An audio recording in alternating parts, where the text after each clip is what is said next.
Welcome back to Bid2Win. To get into the game, select the Games menu, Finance, Bid2Win. As learnt from the earlier video about Bid2Win, this game aids you to hone your financial skills.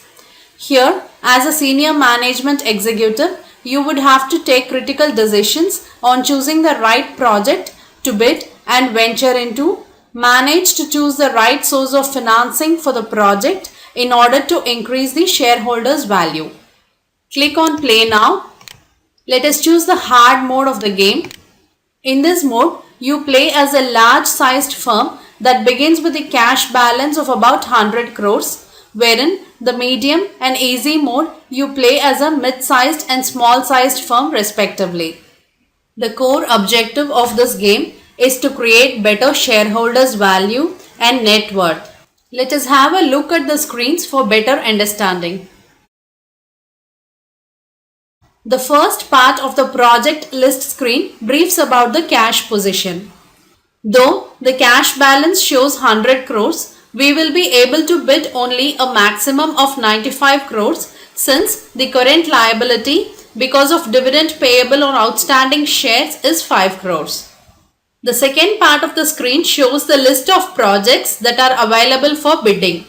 After due introspection of the project descriptions, in which few are straightforward, though most are not, you need to apply appropriate knowledge of IRR, NPV, payback, discounted payback, WACC before going ahead with the bidding.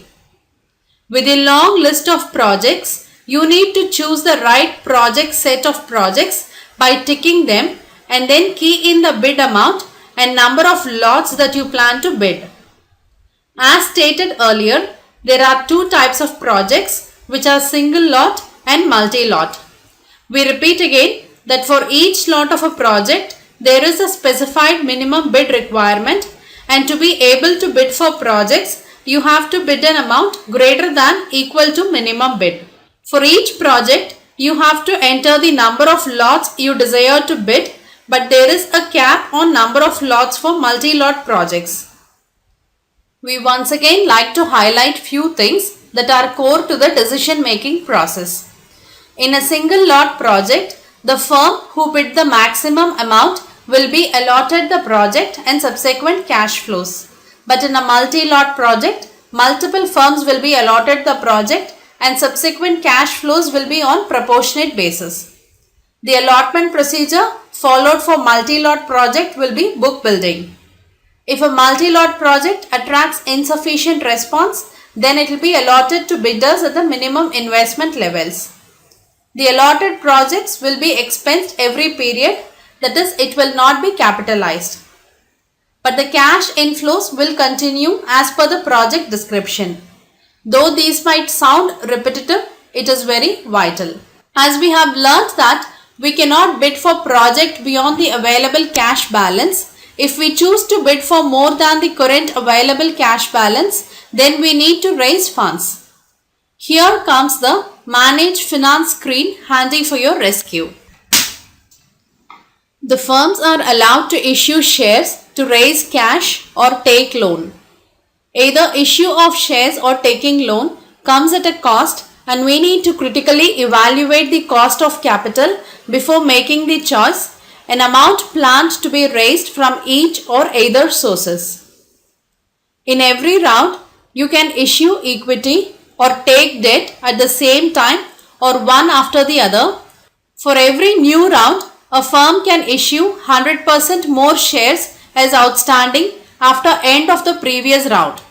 But when it comes to debt, the maximum allowable debt to equity ratio is 4:1. The applicable interest rate depends on the duration of the loan and debt to equity position of the firm. You can decide the amount you wish to borrow and the tenure. Whenever a new loan is being raised, the new interest rate would be used for new loan, but older loans will attract the same interest rate at which they were raised. Kindly note that you can issue shares and take loan only once in each round.